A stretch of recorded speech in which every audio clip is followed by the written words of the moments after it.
and welcome to this lecture. My name is Alejandro Baer. I'm the director of the Center for Holocaust and Genocide Studies, faculty in the Sociology Department. It's my great pleasure to introduce and welcome Carlos Pabon, our speaker. And Carlos Pabon has been a colleague for several years. Last time I met was 2009 in Madrid in the spring.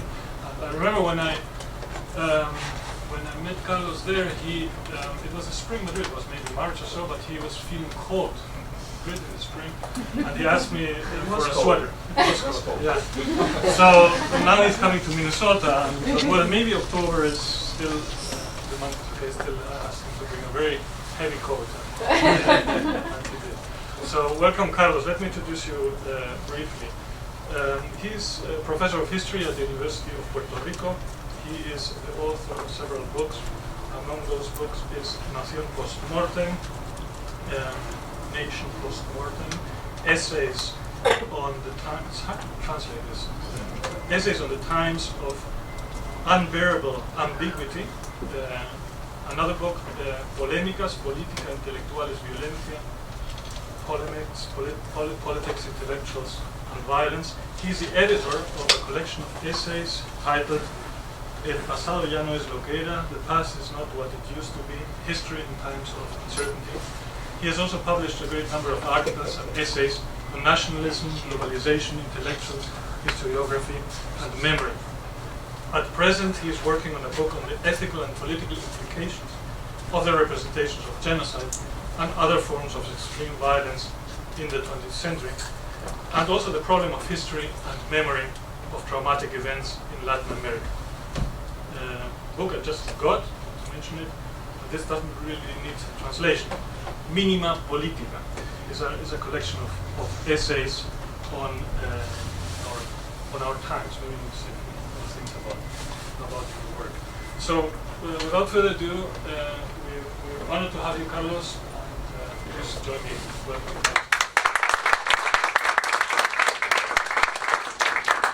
Thank you, Alejandro. Thank you all for being here. Although what Alejandro says is absolutely true, I have to add that as a small child I lived in Chicago for 4 years. I don't remember too much. And I did do my master's and PhD in Massachusetts. I do remember all there. So, but the thing is, the body has a memory. That's something I have been able to live. The body has a memory. As I finished my PhD in Massachusetts, and I knew I was going back to Puerto Rico, I decided I wanted to do my career there. My body began to forget how to live in cold weather. And I got to Puerto Rico, we began in August. And by October, November, December, I was watching the news and I would see snowstorms on the East Coast. And I couldn't really remember what that felt like very quickly. So that's why in Madrid, although it was unseasonably cold that March, it was very cold. So, because the body has a memory, it forgets. I want to express my gratitude to Alejandro for this invitation. Truth be told, this is the third time Alejandro invites me here. I acknowledge that if I didn't accept this invitation, I might not ever get another one. So I had to accept. The Center for Holocaust and Genocide Studies. I want to especially express my gratitude to Jennifer Hammer, the program coordinator for this activity. I want to also express my gratitude to the Institute for Global Studies for the support of this activity. And there, to Emily Yanis, also for her efforts to keep me here. I have a bad back. I hurt my back a week ago, and I put her through some work to try to get me aisle seats. Who should get here in one piece. I'm very grateful. Okay, so I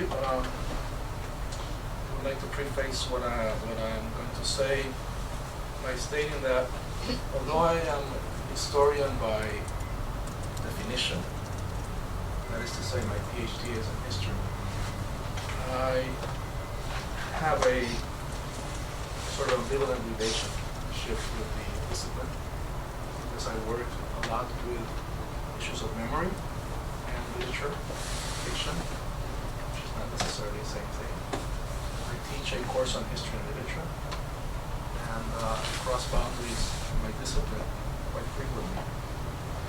And in that sense, just because I sort of represent the University of Puerto Rico and my department here, I should just say that not necessarily my point of view on these issues would be in line with mainstream of the department would understand how these relationships are those ways. So I don't want to suggest a false representation in terms of what I do in history. Okay. The title of this talk is The Representation of Extreme Violence in Latin America. And there also I must begin with this disclaimer. I do not do Latin American history. I am not a specialist in Latin American history. I do not study cases of Latin American history. I look at the experiences of the violence in Latin America in terms of comparing it with the Spanish Civil War, the Holocaust, but working on different epistemological, theoretical, and methodological issues. So what I do is, basically, I follow certain debates on these questions, and I investigate those experiences which have produced literature that is relevant to what I want to do. So I'm sure that if there are people from Latin America here and from specific countries I will mention, they probably have a better grasp of the history of those countries than I do, because I am not an expert on the history of those countries. In this talk, I will consider two fundamental problems regarding the representation of extreme violence in Latin America. First, the relationship between history and memory. And second, the relationship between memory and fiction. This is part of a larger project I am working on. I have a book in process of these issues, so I have done a very tight summary of some of the issues I'm working on. A key development that provides context for this discussion is the emergence of what Annette Vidiorca has called the era of the witness, that privileges the testimonies and memories of survivors of traumatic events. Beatriz Sardo, the Argentine literary critic, calls this the subjective term. After decades of invisibility and marginalization, the figure of the victim and his or her testimony has taken on an unprecedented centrality in the public sphere. Thus, our era is heavily marked by subjectivity and by memory, by the so-called duty of memory. In Latin America, the historiographical field of recent history, historia reciente, has become increasingly important during the last several decades. The subject of this field of study is the recent past, particularly the traumatic events of extreme violence in the 20th century. And here I must pause to say that the field itself is a contested field in the sense that more traditional historians in Latin America do not consider this a legitimate field of study. We can maybe get into it in the discussion, but there are several issues around the notion of recent history and its definition that are problematic. I will just mention two, because the third I am going to discuss just a bit here. The first is that recent history is not defined chronologically. It is not the history of the last 25, 30, 40, or 50 years. It is marked, according at least to the two Argentinian historians which I am going to cite here, it is marked by a specific historicity of the coexistence of an event of the past with the subjects who investigate that past. In Spanish, la palabra es coetaneidad. coexistencia. So it is subject that is still alive, although it is the past, it is a subject that is still alive historically, and in some cases, in the cases of the Southern Cone and the investigation of the extreme violence, you have the interesting proposition and problem of historians, sociologists who were victims of the violence, who were tortured, who were in jail, who are now investigating those own events, and that creates its own set of ethical and methodological problems. So, because it is not, there's a sort of demand of a sort of clear-cut chronological understanding of when does the recent past become something that is not the recent past, and there's an ambiguity there because it's not defined in terms of chronological order. The second one is the reliance, and that I will be talking about, the reliance on testimonies, written or oral testimonies of survivors. And actually, not only the reliance, but the centrality of testimony and survivors in a hierarchy that puts them of more importance than documents and archival documents in the strict sense that historians look at them. And that is also a question of problem between more traditional delimitations of fields in historiography and recent history. And the third has to do with what I'm going to say now. The subject of this field is the study of the recent past, particularly the traumatic events of extreme violence in the 20th century. However, according to the historians, the Argentinian historians Marina Franco and Florencia Levin, even in the cases of Argentina, Chile, and the other southern home countries, the events of traumatic violence have been the main focus of researchers on the recent past. I quote, "There is no epistemological or methodological reason for recent history to necessarily be circumscribed to events of this kind." Close quote. While I share this opinion, it should be recognized that traumatic events do in fact entail particular epistemological and methodological problems in the field of recent history, at least as the field exists at present. Events of extreme violence constitute a disconnect, that is to say, a radical rupture that means a new way of analyzing the relationship between the past, the present, and the future.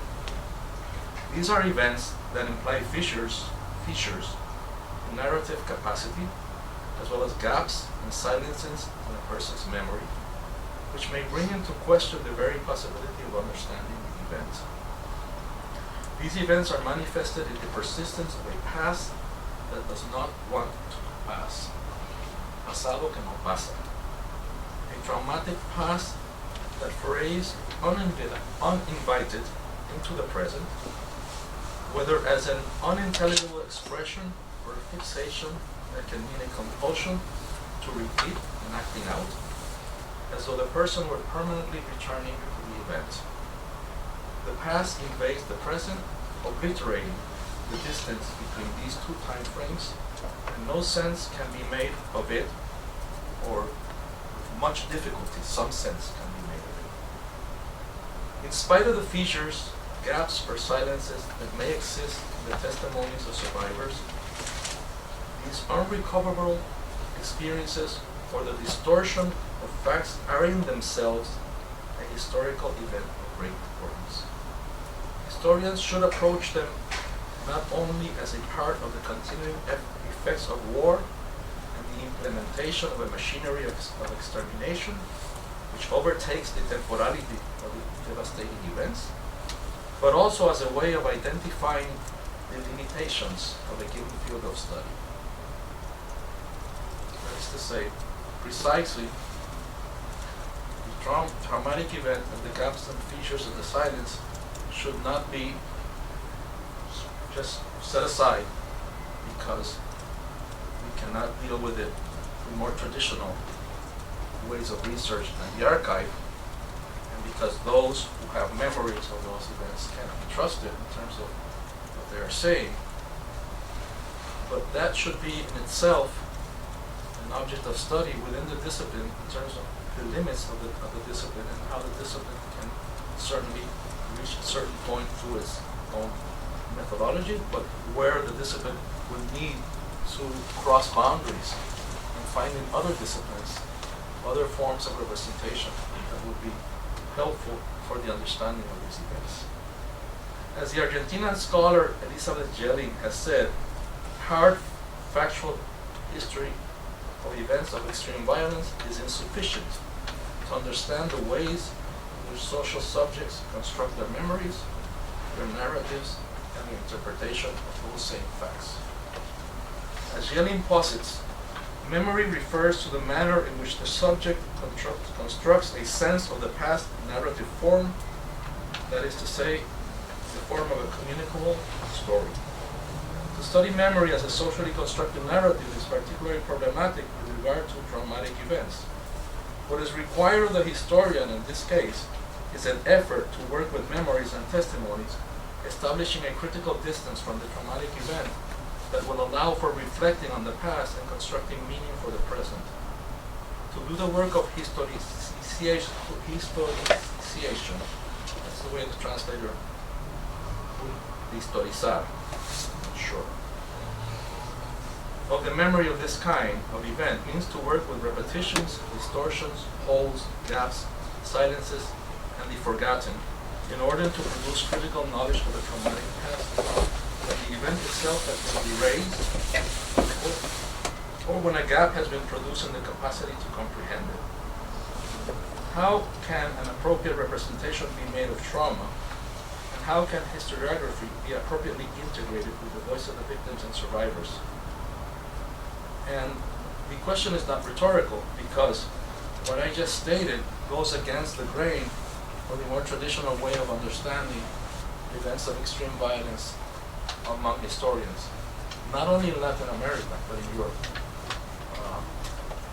Even if we examine the history of the historiography of the Holocaust, we'll find that the first specific laying stone or foundation, Raoul Hilberg's Destruction of the European Jews, does not incorporate one single testimony of survivors of the Holocaust. Not because they did not exist, they existed, but because he thought methodologically they should be incorporated, because he was going to base his history as he did on the documentation of the Nazis.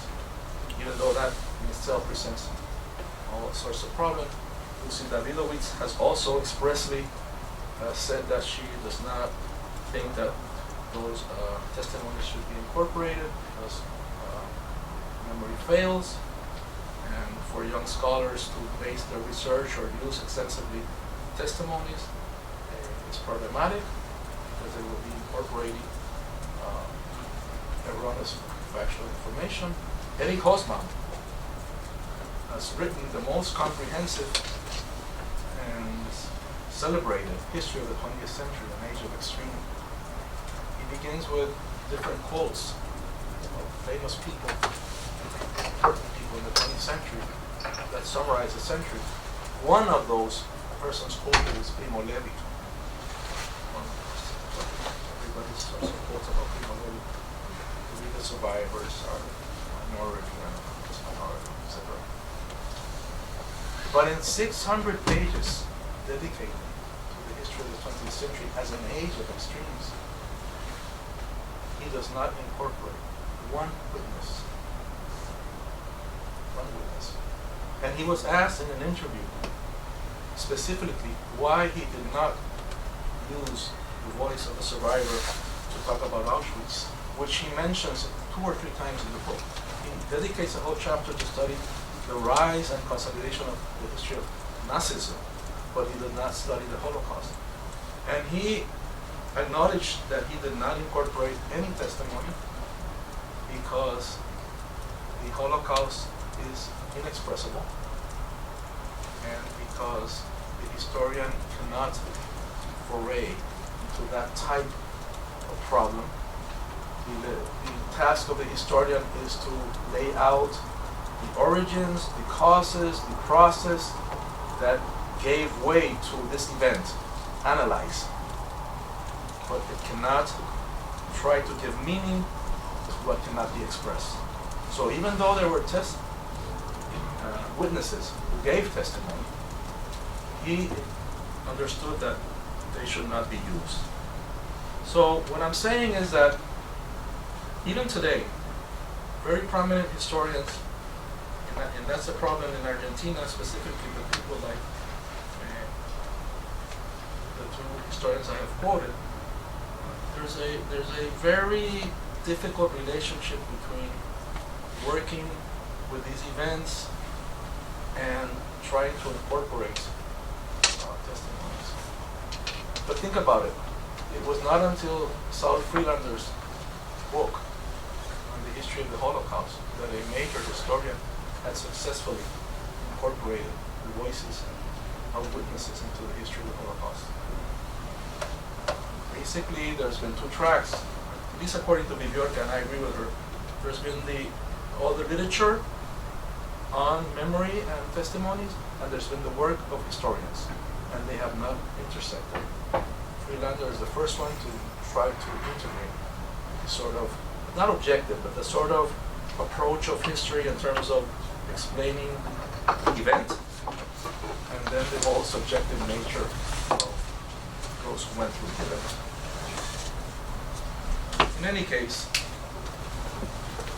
what I propose is that working with the traumatic memory and the event, which is specific to the events of extreme violence and thus is specific to the field of recent history, is a crucial challenge for this field, especially since it is so deeply related to valuing testimony and witnesses. Historians must work critically with memories. History and memory are neither identical nor opposites, but rather they complement each other. They have an open, unobstructed, and mutual interrelationship. And it is in the tensions and paradoxes of that relationship where we find the most fruitful zone for work in the field of recent history. Another challenge for the field of recent history is the problem of memory and forgetting. Just as there are different kinds of memory, there are also different kinds of forgetting, which also entails ethical and political problems. The forgetting of the perpetrators is never the same as that of the victims. There is in fact not only one kind of forgetting among the victims.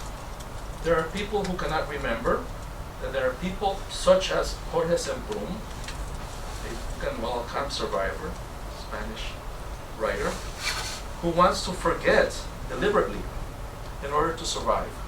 And I quote him: "A deliberate, systematic forgetting of the experience of the camp. I had chosen a prolonged aphasia pure, a deliberate amnesia in order to survive." Of course, if one knows the history of Semprún and his writing, it is clear that that strategy was not successful, because every time he tried to forget deliberately to be able to live, the past erupted. Some nightmare, somebody was smoking a cigar, would bring him back to the camp, and he would feel the urge and the need then to write. But every time he got into writing, and every time he really started to find a narrative voice which he thought would be the most effective in terms of literary efficacy, he would feel that he would die again. Volvía a morir. Was his expression. So he was caught in this paradox. He wanted to forget. The event wouldn't let him forget. He felt compelled to write. But when he started writing, he would have to try to forget again, because he literally felt that he was going through death again. Because he describes his experience as one of going through death. Atravesar la muerte. I don't know the word in English, but he describes himself more as an aparecido than as a sobreviviente. He said, "Heme aquí un aparecido." I don't know what the translation in English would be for aparecido, sort of a Appeared person. appear, Appeared. right. Aparecido because he had come back from the death. So Semprún has this project, and this is the description of the process of his book, La Escritura la Vida. It has a terrible English translation. If you read Spanish or French, don't read that book in English, ever. La Escritura la Vida has been translated as Life or Literature. It completely erases the meaning of the title. That happens in English a lot. I mean, si esto es un hombre, survival in Auschwitz, erases completely the meaning of the title. But it also happens in Spanish. An Age of Extremes of Osman has been translated with the incredible work of the translator as an historia del siglo XX. So I don't know how that happened, but there's a problem there. Anyway, Sembrún, it takes him 40 years, basically, not every day, but a period of 40 years, 4 decades, for him to complete the project of writing that book. Because the book is about the process of writing about the trauma and not being able to write about the trauma. So, but that's why it's called La Escritura de la Vida. If he writes, he negates his life, and he has to choose between living or writing. And he tries to choose living, which is equal to forgetting, but he's a writer, so he ends up writing. The forgetting that Sembrún postulates does not imply erasing the horror that he lived through, but rather a protection against a certain kind of memory that subsumes the present and the future and imposes a paralysis, forcing a compulsive repetition, turning the memory into something unbearable. For Sembrún, as well as other survivors of Nazi concentration camps, forgetting is not the opposite of memory, since memory is conceived as a construct in which what is remembered and what is forgotten are fused. This perspective of memory stands against the memory prison, or intransitive memory, that is to say, a memory with no way out, which will produce inaction and paralysis in the present, besides a lack of reflection and critical judgment with regard to the traumatic past. But as Martín Cohan, another literary critic in Argentina, explains, the generalized forgetting of the experience of the military dictatorship in Argentina that was promoted by the government of Carlos Menem between 1989 and 1999 was very different from the type of forgetting Sembrún is talking about. The Menem regime proposed that it was necessary to stop looking towards the recent past and prepare for a general reconciliation to achieve national unity. This policy favoring absolute forgetting, says Cohan, fostered a contrary response in favor of an absolute memory. So the state proposes an absolute forgetting, and the sort of counter-hegemonic memory is an absolute memory that has to be achieved. In response to the proposal to forget everything, a movement arose in favor of remembering everything. The response was understandable in this context, says Cohen, but memory does not work like that, except in the case of Borges' famous character, Funes y Memorias, Funes el Memorioso, who, because he could remember everything, could not think and was paralyzed. The reaction to Menem's policy became a memory without features, gaps, tensions, or contradictions. This memory tended to be fixed in the past, becoming paralyzed as happened to Funes, and not exercised as an issue of the present. The problem with Menem's policy in favor of absolute forgetting, concludes the Argentinian critic, was that it entailed a response which, although it was understandable in its context, was focused on constructing memory as a mechanical opposition, a mere dichotomy to forgetting, and a dichotomy that is unnuanced and unveering. Cohen argues that the perpetrators of the Argentine military dictatorship were not really interested in forgetting, except in terms of avoiding the legal consequences of their actions. The perpetrators were concerned with constructing their memory of the military dictatorship, in which they were the saviors of the Argentine nation. The dictatorship served the country from communist subversion and armed revolution. Against the memory of the perpetrators, the memory of the victims was erected in the form of testimonies of survivors who narrated the experience of torture and other horrors they suffered in the clandestine detention camps. Their memories, which increasingly gained importance towards the end of the dictatorship and at the beginning of the transition to democracy, had an enormous moral, legal, and political impact. The testimonies were particularly important in terms of the legal process, as they contributed significantly to the judgments against many of the perpetrators. As Beatriz Sarlo, another Argentine critic, notes, I quote, "The dictatorship represented in the strongest sense a rupture in terms of a historical era, like the Great War. Yet the democratic transitions were not silenced by the enormity of the rupture. On the contrary, as soon as certain forms of discourse, in this case testimonies, began to circulate, they opened the way for the conditions for the transition, and they proved to be indispensable for the restoration of a public sphere of rights. I must say that although at this point Sarlo is very supportive of the political and moral role testimonies played in Argentina, she is very critical in her book, Vistas del Pasado, of testimonies seen in terms of epistemological and theoretical implications. She says that there has been an overestimation of the first person testimony in Argentina, and that has brought a problem of what she calls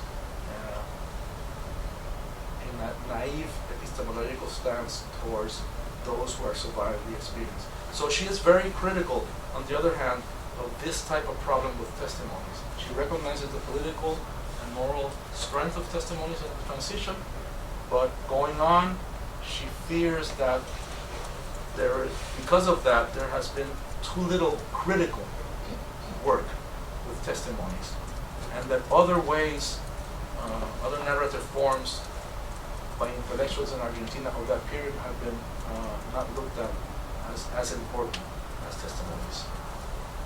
Subsequently, as Cohen emphasizes, there occurred a turn towards vindicating the memory of the militancy of the 60s, including the memory of the armed groups in Argentina. The testimonies of the victims began to give way to the memory of combative militancy. In Cohen's word, and I quote, "The painful memory of moving victimhood was followed by the other memory, that of struggle and defeat, which were probably recovered. In any case, after the transition began, the democratic memories of different Argentine sectors and actors were constructed and transformed. However, these memories did not constitute the dream of total recollection proposed by some. For as Cohen recognizes, without forgetting and silence, there is no memory. As Yelling observes, commemorative dates and crucial situations of political transition in the aftermath of events of extreme violence are moments when the struggle between memories intensifies. Thus, for example, dates such as September 11 in Chile, one could say also in the States, or March 24 in Argentina activate disputing memories. As she notes, September 11 is clearly a problematic date in Chile still to the day of today.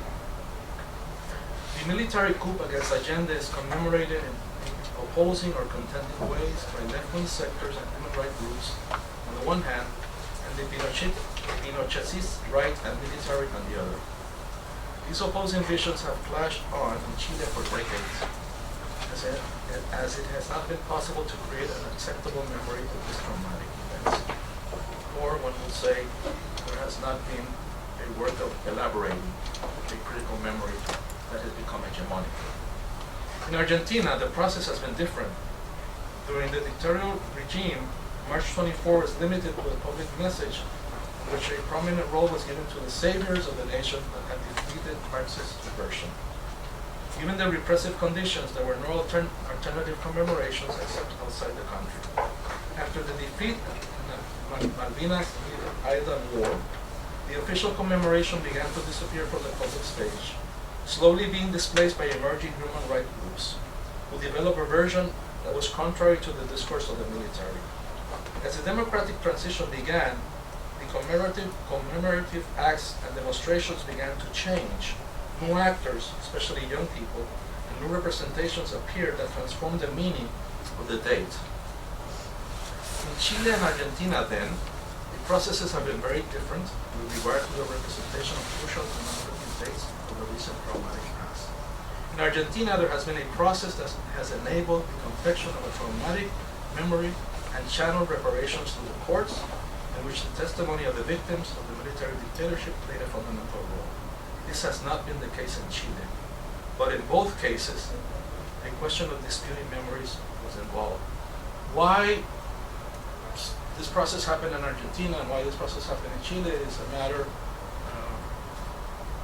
which will entail a long discussion about the historical process of the transition to democracy. But it is enough to say that the process of contending the dominant discourse of the dictatorship and proposal of an alternative vision never became hegemonic in Chile because of the pact of transition to this day. Remember that Salvador Allende died being a senator vitalicio for life. Pinochet, I'm sorry. Salvador Allende died in much different circumstances. Pinochet died basically in his bed. Was never taken to court. And la Concertación Democrática in Chile understood that they were not going to deal with opening. Something parallel to this has been discussed about Spain. Both were longer dictatorships. Both became much more normalized. And in the case of Argentina, a defeat in a war precipitated the fall of the dictatorship. So the processes are very different. But you could say that till this day in Chile, there has been little work in terms of a public memory that could contest successfully the experience of military dictatorship. I don't know if you know Patricio Guzman's infos. Even the work of Patricio Guzman, which is best documented in this period, have a strong melancholic, nostalgic tone. And even in Nostalgia de la Luz or Salvador Allende, born Salvador Allende, he only interviews old militants that went through the period, but doesn't incorporate new young voices. The proposition is that Salvador Allende, the documentary, for those who haven't seen it, begins with a couple of pieces. Material. There's the glasses in the museum, and then there's I don't remember exactly, but there are 2 or 3 personal belongings of Salvador Allende, and he says, he's over this, he says, this is all that remains of Salvador Allende.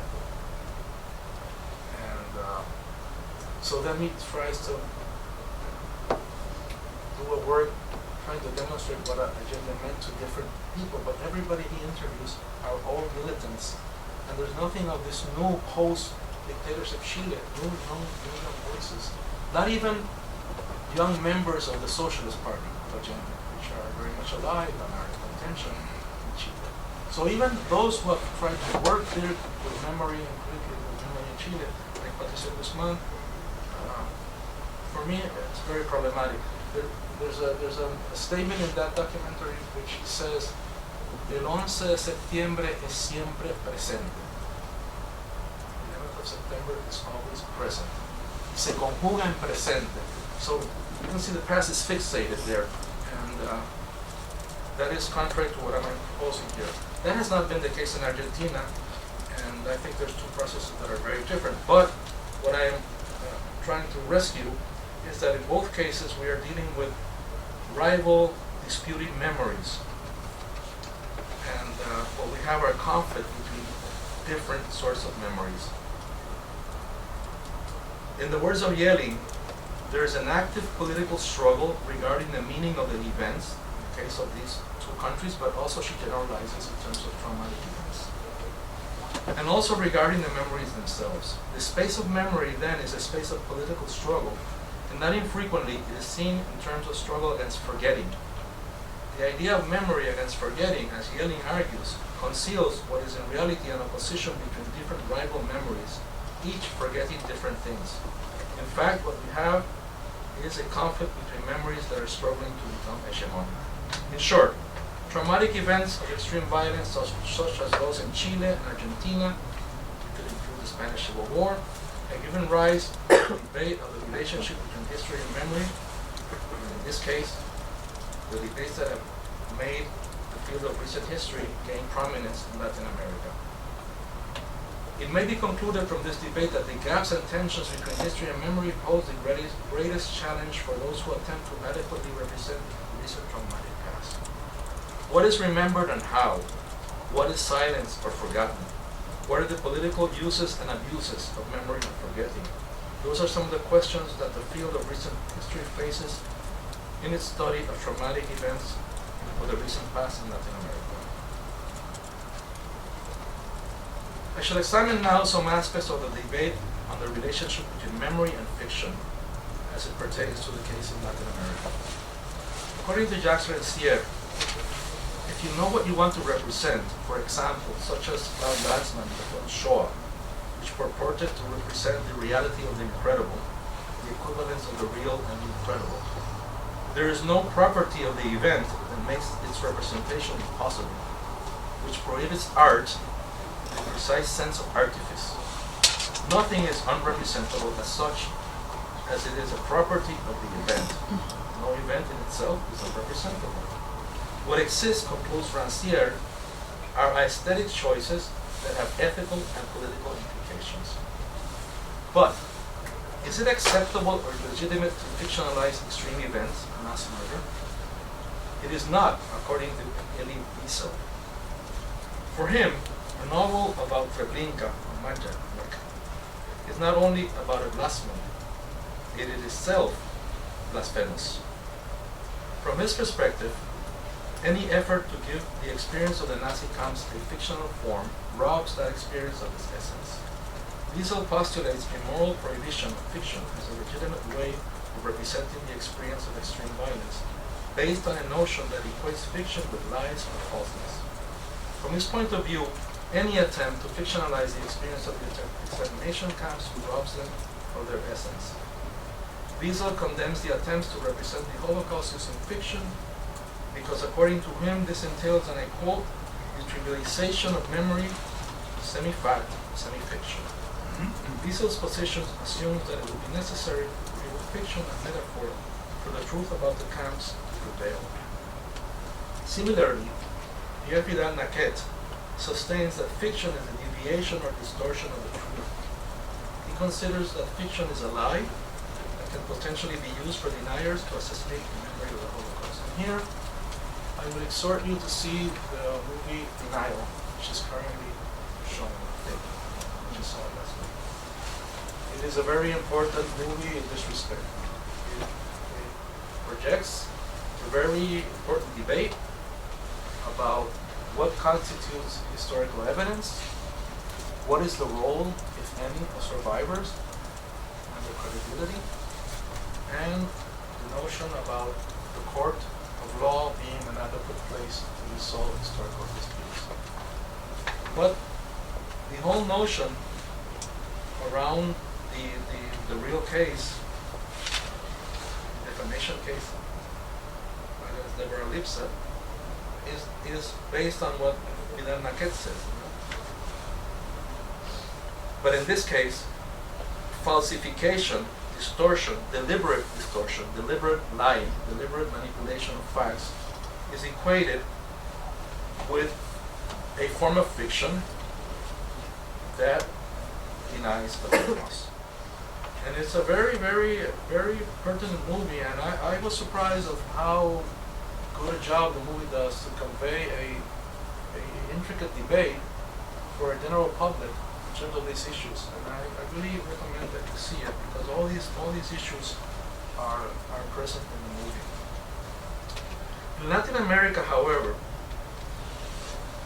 various writers have chosen to address the experience of extreme violence through fiction, recognizing that while in all good fiction there is a cross-linkage between truth and falsehood, fiction is not necessarily the opposite of truth. When they choose to write fiction, as Juan José Saez comments, they do not do it so to twist the truth. As he says, fiction is not written to elude the rigorous treatment required by truth. Obviously, it's under quotations. Whether because of immaturity or irresponsibility, but rather precisely to expose the complex nature of the situation, a complex nature that a treatment limited to what is verifiable implies about an abusive reduction of diminishment. By taking a leap towards the unverifiable, fiction infinitely multiplies the possibility of the treatment. And then we come back to the movie Denial, because it has been stated in different debates in historiography that the notion that there is not one objective historical truth, that there is not one correct way of interpreting an historical event, has for example, was proposed many years ago by Aben White, he was very much attacked because this would lead to a relative moralistic position that could end up giving assistance to deniers. But the interesting thing about the movie Denial and the case presented by David Irving against Deborah Lipset is that the deniers, like Irving, base their assertion on what they consider hard historical facts, documentation. Not about discourse, not about, empty signifiers or there can be many truths, nothing of that. Not the linguistic term, none of them has quoted the construction, nothing of this. The poisonous gas used, there were no gas chambers in Auschwitz. Why? Because you were showing me a document which shows 4 holes for the chimneys. But I have a photograph here, and there's no holes. Actually, that was one of the headlines during the trial. No holes, no Holocaust. So the legal team of Deborah Lipset had all these other documentation showing the holes. But she said that it wasn't even going to make any sense because Irving argue that those were distortions, falsifications, they look like holes, but they're aerial photographs of the U.S. Air Force, so they might be of something else. The poisonous gas that is shown in the walls where the supposed gas chambers were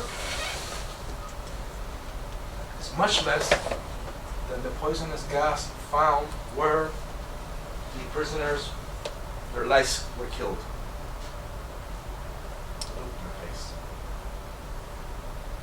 That's the thrust of the evidence of Irving. And hard empirical data, which was false. But in any case, what I'm trying to say is that this whole notion that the problem with the negation of the Holocaust or any other event of extreme violence is linked to fiction and imagination does not look at those who are doing the denying, which try to defend their position from the most traditional stance of empirical hard facts. And that's just what's so fascinating in the movie, because Deborah Lipset in the movie, which is based on I have to see the correspondence exactly between the strategy of the movie proposes but in the movie, she is insistent in having survivors give testimony. She feels it's a moral, ethical obligation. And that becomes more and more serious for her when there are survivors who are watching the trial who come to her and say, this is outrageous, we need to be heard, we have to testify. And her lawyers say, no, the witnesses cannot testify. If you want to make a moral point, have them testify. But if you want to win the case, and think about what it implies to lose the case, they tell her, you will not have witnesses there. The surface reason is because Irving will make a mockery of witnesses, and they show her some videos of David Irving making fun of different survivors. But also there's a statement of the lawyer which says, well, they will say that the door was at the right side and the door was on the left side, and that it will be enough for Irving to destroy their reputation. So the notion of fallibility of memory. So even the legal team of Deborah Lipset has this notion that we cannot really trust what the witnesses will bring to the table in this case, because it is not as good and solid as historical evidence that the documents. So we'll go with the documents. And it was a trial, documents against documents. That's it. And the witnesses did not testify, and she won the case. And the other condition they put her was that she could not speak. She thought she was going to defend her book and said, no, you have to keep your mouth shut, because if you speak, the trial will be about you. We want to make it about him. But that's also interesting. The historian cannot talk in the trial. So, but the issue about evidence and testimony and what is factual and what is not, and the role of fiction, I think, comes to bear on the movie. Okay, I will try to finish up. Moreover, when fiction deliberately turns to falsehood, imaginary facts, invented characters, the intent, this is Sarah speaking, is not to defend the false, but rather to emphasize the double nature of fiction, which inevitably mixes the empirical and the imaginary. This is even more important when the challenge is to represent what many consider to be unrepresentable experience, extreme violence, and the trauma of torture, disappearance and military massacres, Chile, Argentina, Uruguay, Brazil. It is a question of creating an aesthetic that can enrich our understanding of a reality that is much more complex than what is suggested in objective approaches that reduce our understanding to the verifiable. And again, that's the whole issue of the trial, the verifiable. Far from distorting the truth, fiction calls on us to imagine the unimaginable in order to reach a more complex understanding of reality. Fernando Reati, for his part, says in his book Nombrar lo Innombrable, which analyzes Argentine literature between 1975 and 1985, that most of the writers that he studied felt intuitively that it was not possible to represent violence through the mimetic simulation of realism. In general, he proposes brutal and bloody details will not be found in Argentine literature of this period, nor morbid descriptions of torture and massacre that are so common in other literature on violence. There are scenes of intentionally deeply moving realism, but they are infrequent and are often found in works that have less artistic depth or virtuosity. That is what Reati is saying. Argentine writers of the period sought new strategies for naming the unnameable. Although there is certain testimonial intention in Argentina post-1975 literature, this intention was not translated into realist testimonials, Reati notes. On the contrary, in their search for new strategies, these writers were reconsidering the ideal of mimetic art, having found that the old models of representations were no longer sufficient.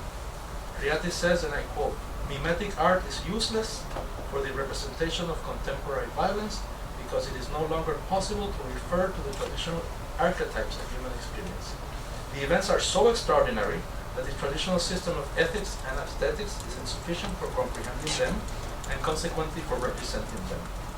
This is why Reati posits that to narrate experiences of extreme violence, the writer must find strategies that are original, non-mimetic, allusive, euphemistic, allegorical, or displaced. The Argentine critic concludes that Argentine writers developed new strategies for writing novels to represent the extreme violence of the Dirty War during the military dictatorships as they distanced themselves from realist writing and distorted the possibilities of mimetic transcription.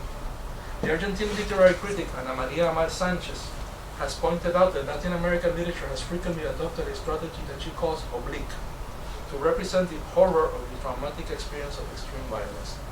This is a strategy that avoids direct representation of violence and traumatic events. According to her, the question of whether or not to create an explicit representation has been a key in the debates on the appropriate or effective literary form for representing these kind of events.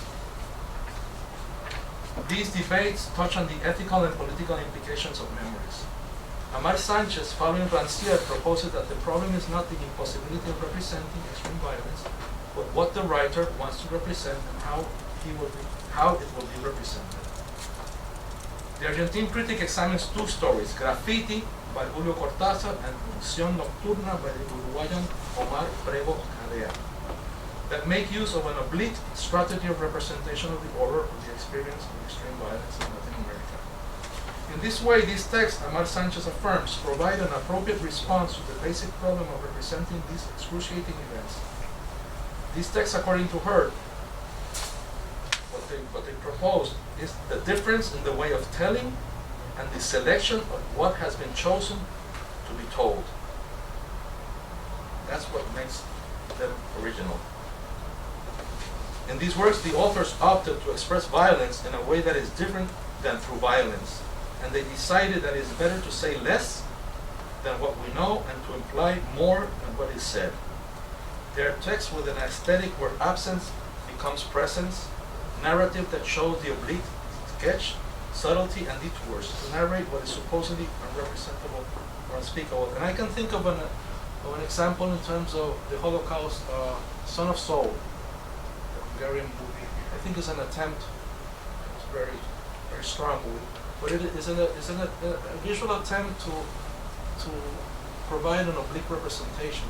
The plane of the shots are always from here up, the face of the main character, and more grotesque scenes of violence are never shown, although he is a Sonder commando working with the right execution of prisoners. It's the only sort of movie that I can think of the Holocaust that would follow this sort of oblique representation. As stated, and I am finishing, the crisis of representation brought on by the military dictatorships in Argentina, Chile, and other Latin American countries led to a search for new ways or new literary strategies to represent the traumatic events.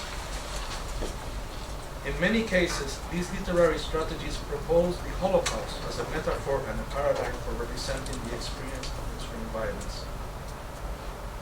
With regard to the problem of narrating evil, Amal Sanchez says, and I quote, Auschwitz reappears in Latin America when reading Latin American texts on experience of extreme violence. Auschwitz is a recurrent commonplace, she says, when we read Latin American texts on these experiences. As she says, it is not a question of making one experience equivalent to the other, although, and I quote her, many of the political, ethical, and literary reflections that are proposed for Auschwitz are illuminating for the analysis of this narrative of the Latin American cases. But that the Holocaust has become the paradigm or model of the memory of extreme violence for the 20th century has created certain problems that must be acknowledged. On the one hand, to make the experiences of extreme violence in Latin America equivalent to the Holocaust is a representational strategy that could produce alternative and more effective discourses than traditional mimetic representation.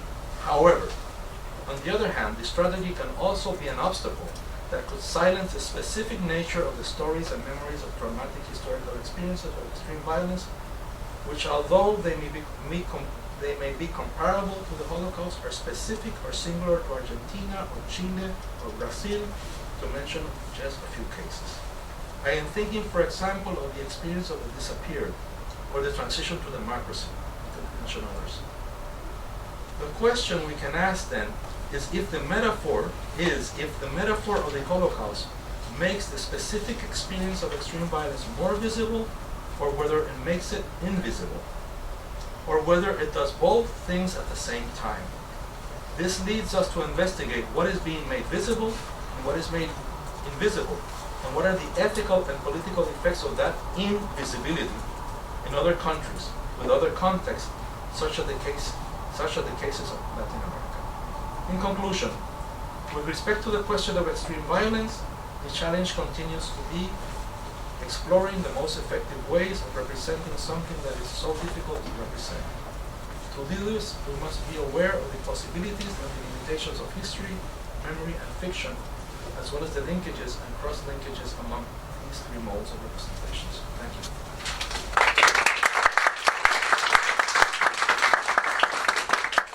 Thank you very much, Carlos.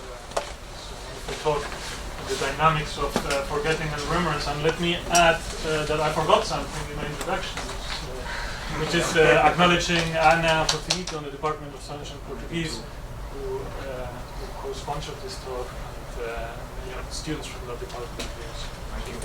And we'll open it up to comments and questions. Thank you for an inspiring talk. Maybe two questions that may seem simple to you, but that are not simple to me. The first question is, we do a lot of work on collective memory here. And when you talked about memory, you never made that distinction, and I wasn't always clear if you talked about the individual memory of survivors or collective memory that had gone through some cultural processing. If you could comment on what it was that you referred to. And the other question is really one of curiosity, because when you talk about the processing of the Holocaust by historians, instead talked about the total absence of first-person narratives, of use of narratives, which of course happened in other contexts. It happened in Nuremberg, it happened in Jerusalem, but not in the work of historians. But then when you talked about Argentina, you talked about the critique of the predominance of first-person narratives. And if you could talk maybe to that, to what factors explain that there is stark difference in processing these two events. Well, in the first case, thank you for your question, because it's very pertinent. I'm afraid that in the process of shrinking the work, the key distinction got lost. And I do, in my work, make a difference between individual memories and not so much collective memory, because it's a phrase I don't tend to use, but let's say public or social memory. And when I'm talking about the transition in Argentina and the contested memories of 11 de September or 24 of March, it is obvious that it should be obvious, I should have made it clear, that is the process of social or public memory. It's a political and cultural debate among groups which are fighting out, literally, in some cases, and metaphorically, always, the meaning of the event. But then the notions of trauma have some individual bearings. The cases of some people like Paul, like some group are individual. But I think that there's always a linkage. Not to get into the whole notion of collective memory, individual memory, the whole debate, but there's no such thing as an isolated individual memory. It's always produced in a given context. And when one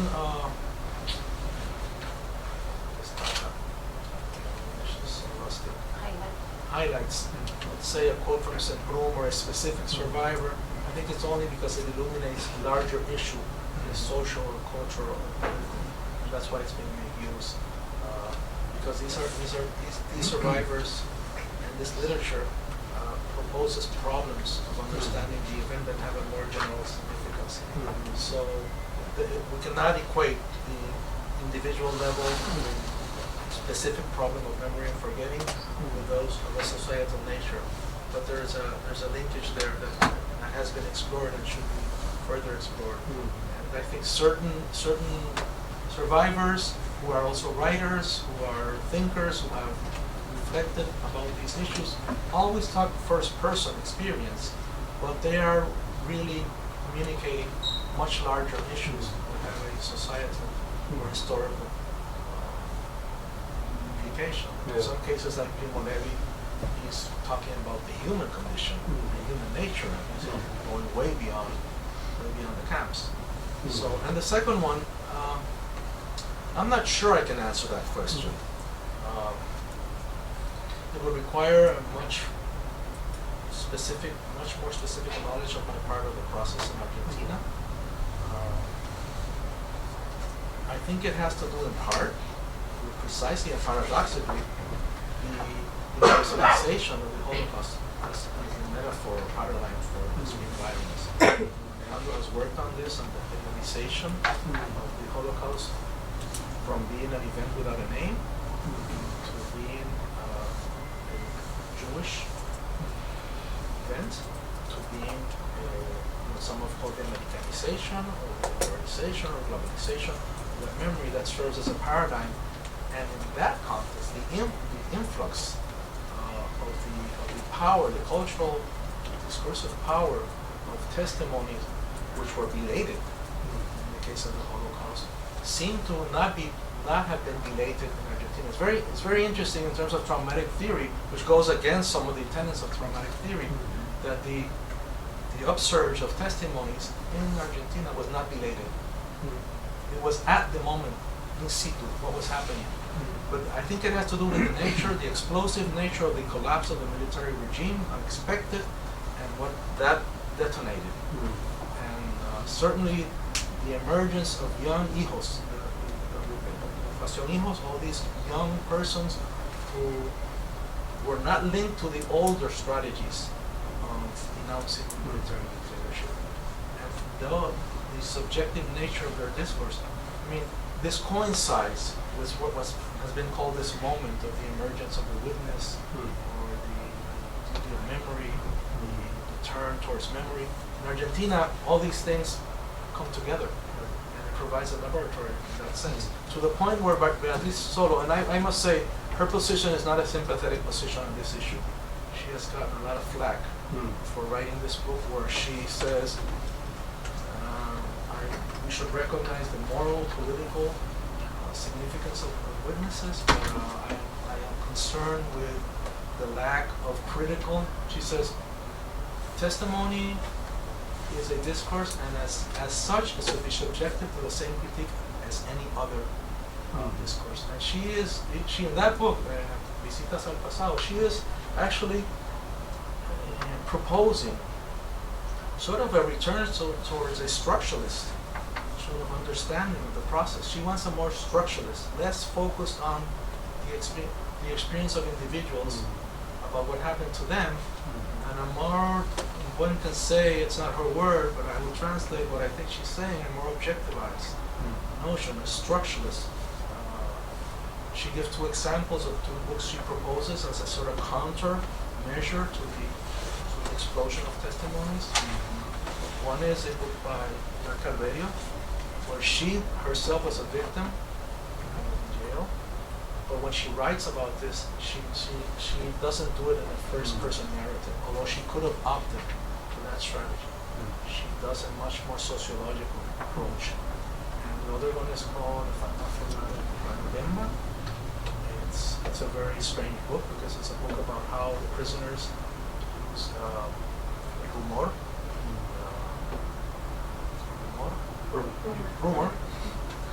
in the jail to sort of communicate, and but it's a sort of Marxist analysis of the structure of communication among prisoners. So what she's going for is she's sort of looking back and says, well, in this subjective turn, we have given our support rightfully to the moral, political, and legal dimension of witnessing. But we shouldn't confuse that with the analytical, critical sort of discourse we have to entertain with these discourses, because there's a sort of, what she calls this, una epistemología ingenua about experience. She says, and I think this is something that's not that complicated, just because you live through something does not make you the person who is most prepared to theorize. She's thinking at the level of theory, conceptualize what happened. You can tell us what happened to you, and that is very valuable, but that should not be elevated to any sort of conceptual understanding necessarily, because experience is mediated and you need to construct analytical instruments. She is calling for a sort of return to more sociologically, historically based analysis of the dictatorship, and moving away from granting this authority in those terms to testimonies. And it has not been a well-received position. Thank you very much. Yeah, and going back to the idea of witnessing and the recent history, I want to know what you think about reviewing that part of the past, because the survivors are witnessing two different things, no? First, their own experience as victims, but also their clandestine political militancy. So even when they are testimonies about survival, they are testimonies, and that's the problem with Sarlo, no? So there is all this political part that is there. I think that's one of the, for me, one of the most important characteristics of this recent history path, no?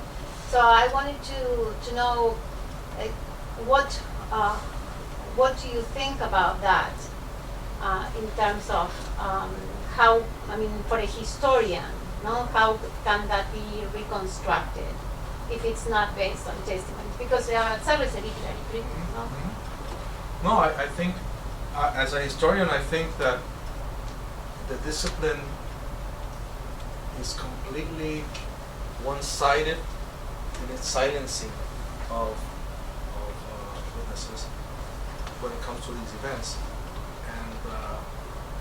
And in Argentina and Chile, this has meant, I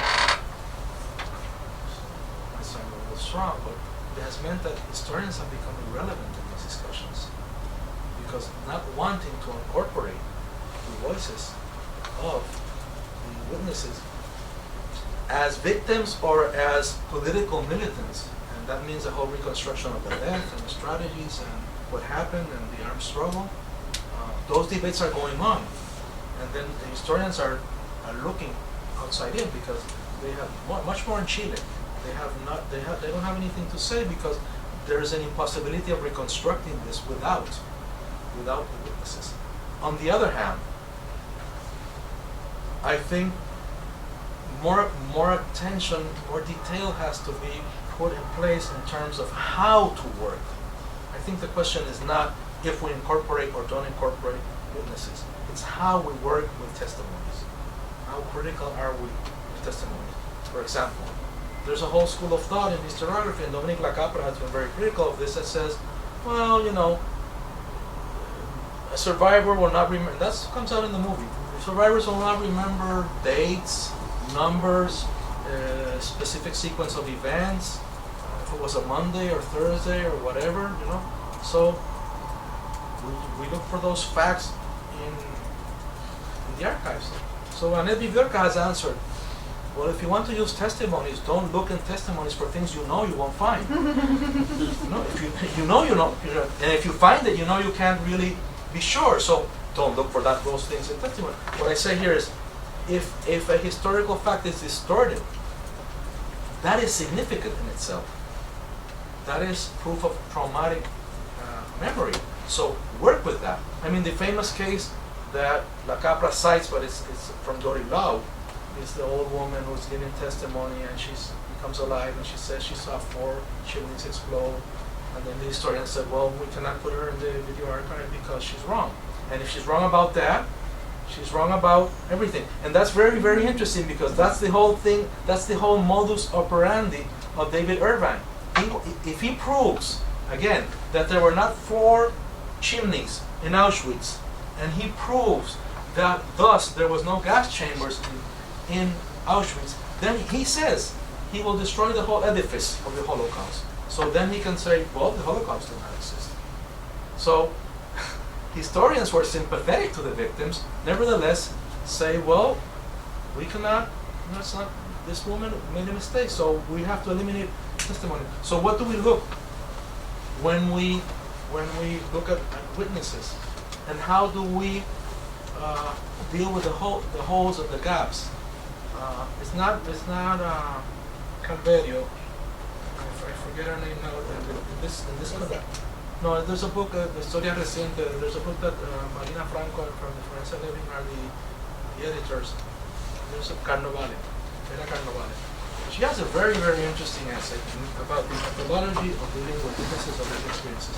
She is writing something about the RP, the Ejército Revolucionario del Pueblo, and she reads a testimony written by this guy who talks about a act of armed propaganda in the cafeteria, in the cafe, in the university of Buenos Aires, and he says what happened and what's so. First thing she does is, as a historian, she goes to the man, and she wants to ask him some other questions about that action, because she went to the press at the time and she finds no information. It's blacked out. That event didn't exist in the press, so she can't go there. It's not there. It's not a big event. It's a minor event.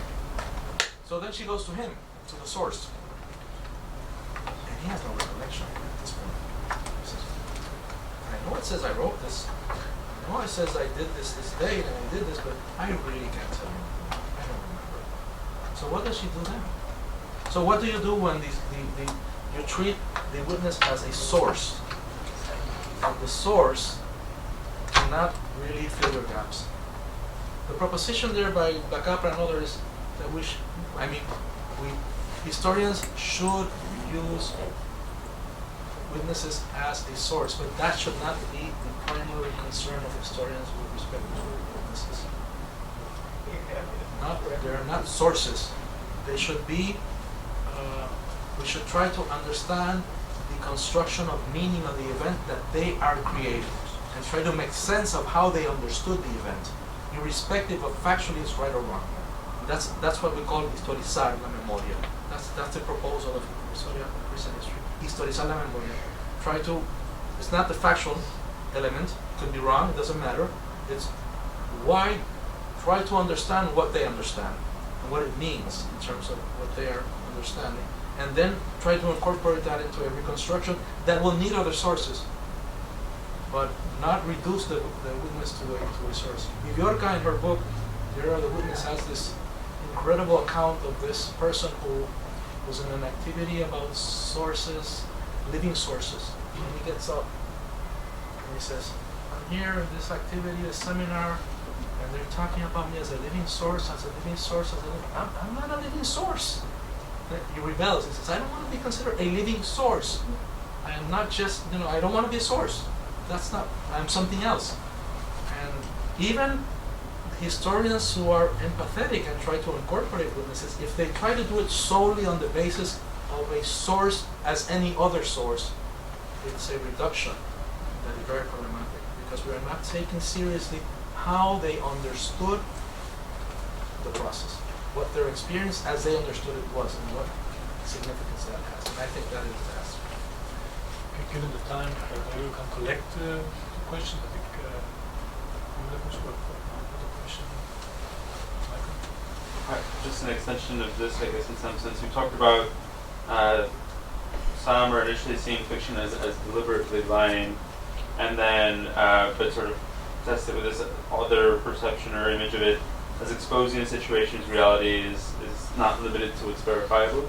And so how, thinking about it from methodology or from what you were saying now, how would it be possible for a historian to incorporate that, and obviously the challenges that come even when it's trying to eliminate beyond the verifiable? I think unfortunately as a historian you couldn't be able to do that.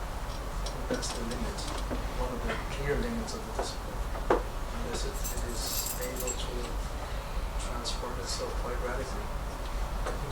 See, history, that would be one of my points. History cannot give us that account. History can give us other accounts and can provide valuable other interpretations of different processes. But if we come into this realm, a historian will not be permitted to incorporate that even as a source.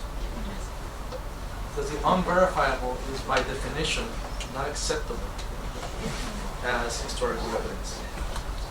And that's the whole crux of the limit, the representation of history as a discipline. So you have to transgress the limit. You have to have dialogue with literature, with philosophy, with psychology, and then not be considered maybe a historian. So if you're doing your PhD, don't try it for a dissertation. Wait till you have your PhD, and then maybe. But it's going to be difficult in the history department to get away with something like that, because it goes against the whole. At this point in time, what is the last thing standing that defines and separates history from literature or philosophy? The reliance on primary sources. That you have to base your research on primary sources. And then you can maybe, sources include witnesses. And in the 80s and 90s, sources include women's private diaries. And sources can be private. And sources don't have to be from the state or the church. And you can study the manicomio. You can study the hospital, and you can study this. And you can incorporate different sources, and you can expand the archive in that sense. And you can look at other materials, artistic material, but still it has to be based on primary sources, which is a whole invention of the discipline. It didn't exist before the 19th century. It's a whole invention. And we know that depending on the research, a secondary source can be used as a primary source. And then the primary source is a text. It's constructed. And the archives are extra limited. I mean, I once took my students to the General Archive in Puerto Rico, and the archivist said, this is something historians don't really stop to think about too much. The archivist explained what percentage of documentation of the government, historically, comes into the purview of the archivist. And of that documentation, which was, I don't remember the statistic, was very, very low. Of that, how much gets into the archive? And at the end, it was like a 3%. So the universe of the archive is a 3% of documentation, of which you are looking for a specific topic. You're going to work with a, I don't know, what percentage of the possible documentation. But that's what's left standing. So you say, well, you need that, because that then becomes the basis of a factual analysis. So that is a limit, and that limit is not going to change, I think, even though now we understand the way archives are constructed, that they're constructed, you know, the whole this book called Dust, which is very good about archives. But that means we have to engage, we have to cross the boundaries and have to be able to work with other disciplines that have other limits, but those are not other limits. But that's might not be considered history. As a sociologist, so sociology has its own limits. Every disciplines have their own limits. That's why they're called disciplines, right? Boundaries. But some boundaries are more elastic, more porous, and some are very. And historians have been, you know, since the 90s, have considered themselves under attack, under assault by the fiction and by movies and by this and by that, and they're very defensive. And so the notion that first thing you ask your grad student is, okay, this is your topic, these are your questions, but what are your sources? Okay, I think we should leave it here, but we will continue the conversation, and we have planned for pizza gathering, continue the conversation with Carlos. And, Thank you very much. Thank you so much, Carlos.